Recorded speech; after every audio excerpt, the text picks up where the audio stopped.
Good morning, everybody. Yes, we've walked away from things that we can no longer deal with at the moment. It's not our problems to solve. There were people in our lives that were behaving stupidly. They've got their own problems to resolve.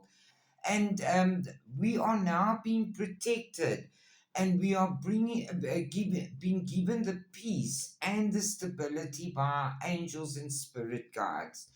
We have actually made the decisions and the call, the judgment call, have a fresh start in our lives and move towards happiness. And divine wishes are going to be granted. They say it's a time now where you can rewrite your story. You are being divinely guided, and the full moon on the 3rd will be very relevant to you.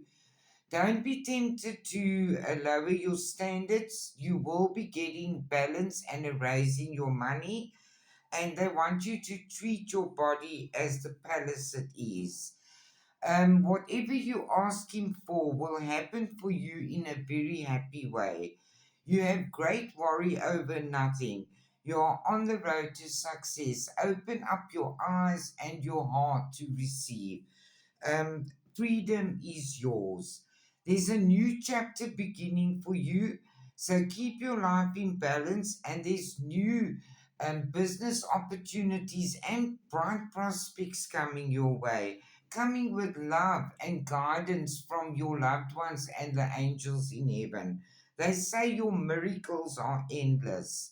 When dealing with a woman, we've had great personal sorrow, but it's time now to celebrate because there's brightness coming back into your life, including an increase in your money. And they want you to lay solid foundations.